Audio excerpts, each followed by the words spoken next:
In Metro Vancouver right now, there's a window of opportunity in pre-sale and new construction that most buyers are going to miss. Developers are sitting on inventory they desperately need to move. The assignment market is full of motivated sellers, and the rules around pre-sale contracts give buyers in BC more legal protection than almost anywhere else in Canada. But almost nobody understands how any of it actually works. So in the next 10 minutes, I'm going to walk you through exactly how to buy a pre-sale in BC in 2026, the process, the protections, the deposits, who it is right for and who it is wrong for, and the 3 biggest mistakes I see first-time pre-sale buyers make every single week. Let's go. Quick one before we dive in. Everything I'm covering today comes from the Real Estate Development Marketing Act, the BC Financial Services Authority, the Real Estate Council of BC, CMHC, and what I see on the ground every week as a realtor. I'm not an accountant, a tax pro, or a lawyer. For specific tax and legal stuff, I will always point you to the right professional. Everything else, this is the real playbook. So for section 1, we're going to talk about what a pre-sale actually is. Pre-sale is when you buy a unit in a building or development that has not been built yet, and sometimes it hasn't even broken ground. You sign a contract today, you pay a deposit in stages over the next 2 to 3 years while the building goes up. You complete the purchase when the unit is finished and ready to move into. Sounds simple, but it's not, because there's a whole legal layer that exists in BC that doesn't exist when you buy a resale home. And that legal layer is actually one of the best parts of buying a pre-sale here if you know how to use it. That layer is called REDMA, the Real Estate Development Marketing Act. It is the law that governs every pre-sale sold in this province, and it puts some of the strongest buyer protections in the country on every single contract you sign. For section 2, we're going to talk about the process step by step. Stage 1, you sign the contract and pay the initial deposit, usually 5% of the purchase price, and that's when the clock starts. Stage 2, the 7-day rescission period. By BC law, you have 7 full days after signing the contract or receiving the disclosure statement, whichever is later, to walk away for any reason. No penalty,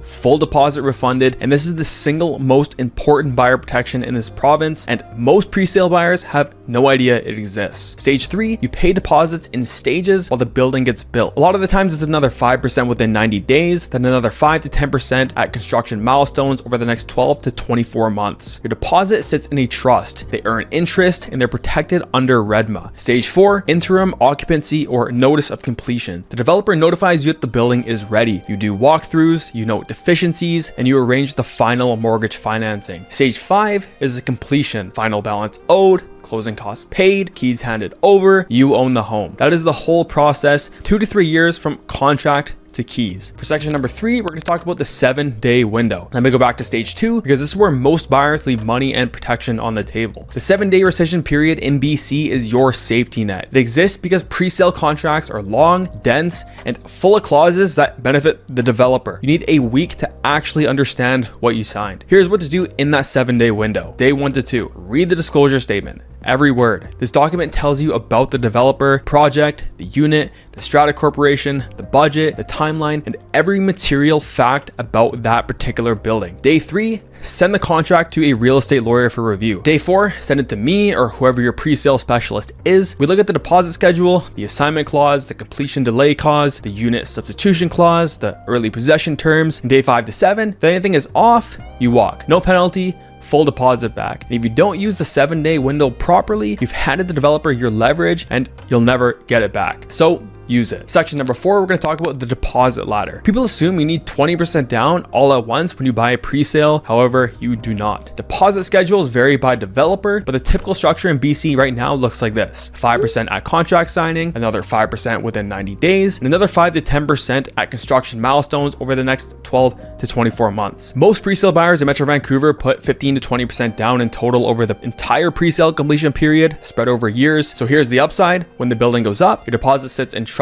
earning interest, and the unit you bought can appreciate at market rate. However, the risk is if you cannot qualify for the mortgage at completion, or if rates have moved hard against you, you lose the deposit. So your job between signing and completion is to keep your finances stable, your credit clean, and your income provable. Treat the next 2 years like a job interview. So for section 5, we're going to talk about who a pre-sale is for. Pre-sale is the right play if any of these are you. You want a brand new home, builder warranties, modern finishes, and zero renovation work. You don't need the home this year, you need it in 2 2 or 3 years and you're a planner, you have stable income that is growing and you want to lock in today's price for tomorrow's market, you're an investor and you want a hard asset that can appreciate before completion, or you're a first-time home buyer and you want a longer runway to save the rest of your down payment while the unit gets built. For section number 6, we're going to talk about who a presale is not for. It is the wrong play if any of these are you. You need a home in the next 6 to 12 months. New construction projects can work and have a lot of the same guidelines as presales. However, there are some new construction projects that are already built or have a 6 to 12 month completion. Your income is variable or your credit is unstable. Mortgage qualification at completion is its own ordeal. You're risk averse about market timing. Prices can move against you between signing and completion, or you hate paperwork. Presale is paperwork heavy. It's not a hands-off purchase. And here's where almost every first-time presale buyer in Metro Vancouver gets burned. They focus on the wrong number. They look at the sticker price on the brochure. They think that's what they're paying. They are wrong by an average of $50,000 or more, because the sticker price does not include GST. It does not include property transfer tax. It doesn't include the legal fees, the strata contribution fund, the levies for unfinished common areas, or occupancy fees if you take possession before building registers. I'm going to break down all 7 of those hidden costs in my next video, so make sure you're subscribed so it lands in your feed. For section number 7, we're going to talk about the 3 biggest mistakes I see. Mistake number 1 is signing without using the 7-day rescission window. They sign at the sales center, they get caught up in the energy, they don't need to read the disclosure statement, they don't get the contract reviewed, they assume they're locked in. By day 8,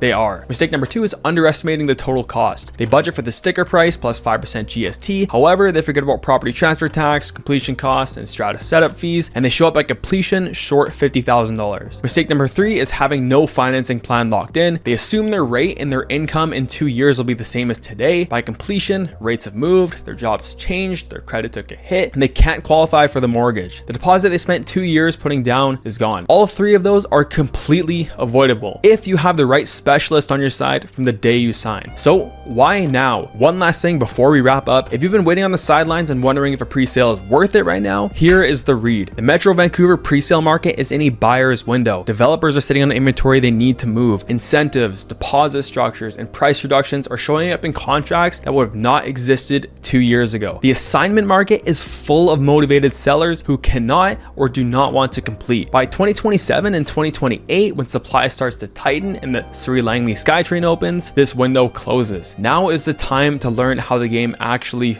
works. If you want my full presale buyer's guide for Metro Vancouver, comment presale in the comments below and my team will send it to you. If you're thinking about buying a presale and you want me to walk you through your specific situation, your numbers, your timeline, the developer you're looking at, the contract you're considering, just book a 30-minute consult with me. The link is in the description. Again, my name's Dan J. Reilly and I help buyers, sellers, and investors in Metro Vancouver win the presale and new construction game. Next video, I'm going to talk about the 7 hidden costs that catch every first-time presale buyer off guard. Make sure you're subscribed so you don't miss it. I'll see you in the next one.